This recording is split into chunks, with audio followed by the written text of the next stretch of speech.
ठरलं तर मग मालिकेच्या येणाऱ्या भागामध्ये अखेर आपण ज्या क्षणांची वाट बघत होतो तो क्षण आपल्याला बघावयास मिळणार आहे. आणि त्यामध्ये अखेर माय लेकींची हृदयस्पर्शी भेट होताना आपण बघणार आहोत. त्यामध्ये आता गुंडांच्या तावडीतून सोडून प्रतिमाला ज्या वेळेस कुसुम ही घेऊन जाऊ लागते त्यावेळेस आता कुसुमने सायलीला फोन करून सायलीला ज्या बाईने रक्त दिली ते बाई मला भेटल्याचे आता कुसुमने सायलीला सांगतात.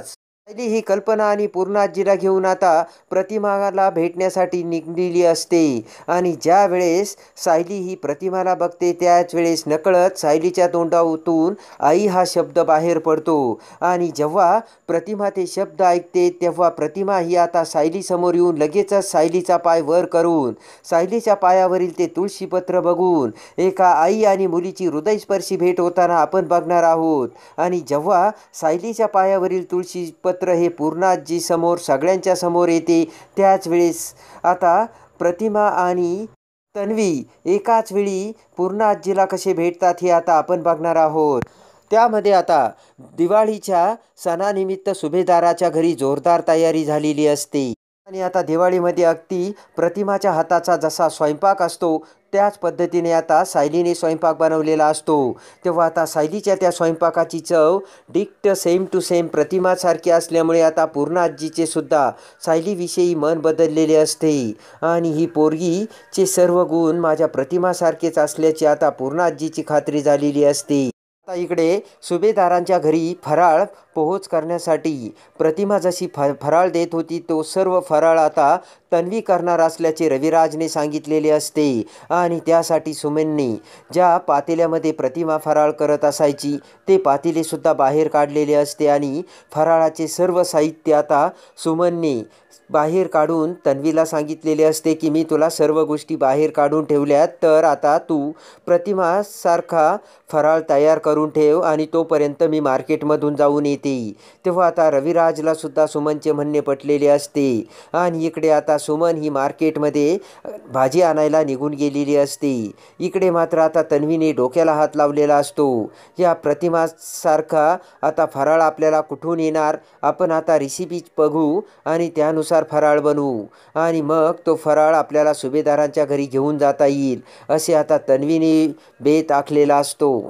इकडे आता दिवाळीच्या सर्व फराळाची आणि स्वयंपाकाची तयारी करण्यासाठी सायलीने पदर खोचून आता सायली किचनमध्ये काम करत असते. आणि पूर्णाजी कल्पना समोर बसलेले असतात.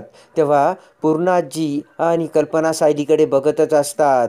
पूर्णाजी विचार करते की ही पोरगी किती मन लावून स्वयंपाक करते आणि प्रतिमासुद्धा अशीच स्वयंपाक करायची. तेवढ्यात आता सायली म्हणते की स्वयंपाक करण्यात जर पूर्ण मन घातले तर स्वयंपाक करणाऱ्यालाही आनंद मिळतो आणि स्वयंपाकसुद्धा छान होतो. आणि प्रतिमाचे हे वाक्य आता सायली बोलल्याने कल्पना आणि पूर्णाजीला मोठा धक्का बसतो. कल्पना म्हणते की अगं प्रतिमासुद्धा हेच वाक्य म्हणायची आणि सायली तू सुद्धा हेच वाक्य कसे म्हणते, अगदी प्रतिमाच्या पायावर पाय ठेवून तू चाललीस बरं का. तर आता पूर्णाजीसुद्धा अवाक झालेली असते.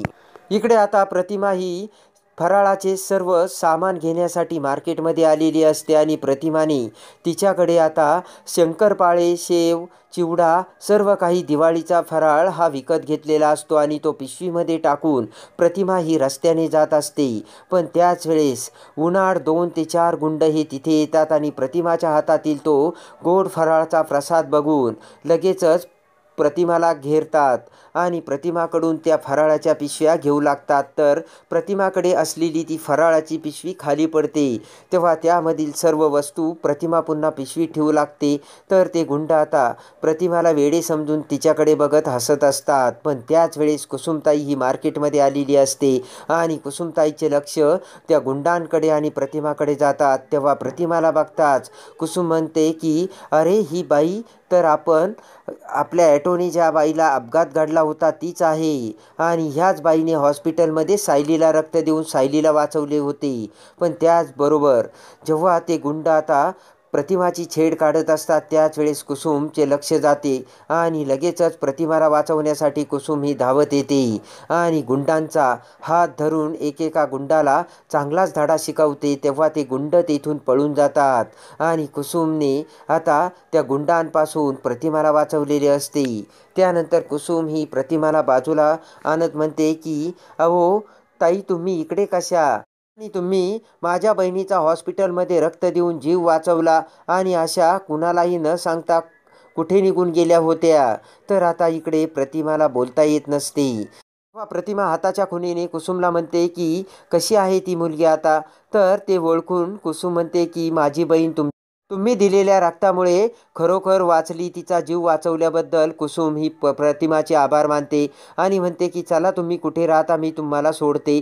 तर प्रतिमा म्हणते की नाही, मी जाईल. पण तेवढ्यात आता इकडे कुसुम ही लगेचच सायलीला फोन करते आणि म्हणते की अगं सायली, ज्या बाईने तुला हॉस्पिटलमध्ये रक्त दिले होते ना, ती बाई मला आत्ता भेटली आहे आणि मी तिच्यासोबत आहे. तर लगेचच सायली म्हणते की कुसुमताई, तू त्या बाईला कुठे जाऊ देऊ नकोस, मी ताबडतोब तिकडे येते. तर कुसुम म्हणते की ठीक आहे आणि लगेचच आता सायलीला मोठा आनंद झालेला असतो. ज्या बाईने रक्त देऊन आपला जीव वाचवला तिला आपण भेटून धन्यवाद आणि आभार मानायलाच हवे असा विचार करून आता सायली ही घरातून निघते. त्याच वेळेस कल्पना सायलीला आडवत म्हणते की सायली, अगं कुठे चाललीस तू? तेव्हा सायली म्हणते की आई, ज्या बाईने रक्त देऊन माझा जीव वाचवला होता ना, ती बाई कुसुमताईला भेटली आणि तिचीच भेट घेण्यासाठी मी जात आहे. ती ऐकून कल्पना म्हणते की थांब सायली, मी सुद्धा तुझ्याबरोबर येते.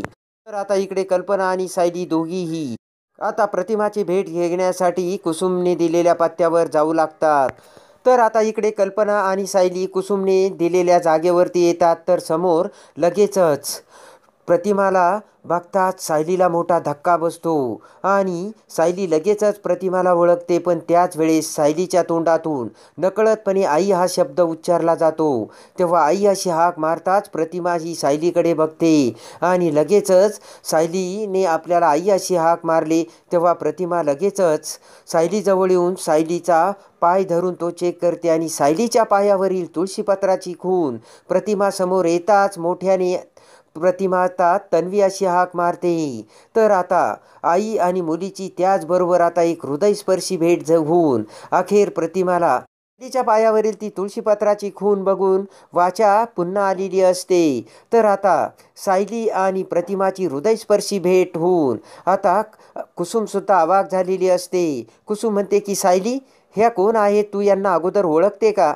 तेव्हा सायली म्हणते की अगं, ह्या आमच्या प्रतिमा आत्या आणि ह्या खूप दिवसापासून हरवल्या होत्या. तेव्हा आता लगेचच कुसुमला मोठा धक्का बसलेला असतो आणि कुसुम म्हणते की अगं, हॉस्पिटलमध्ये याच बाईने तुला रक्त दिले आणि तुझा जीव वाचवला. तेव्हा आता लगेचच सायलीच्या डोळ्यातून आनंदाश्रू वाहत असतात.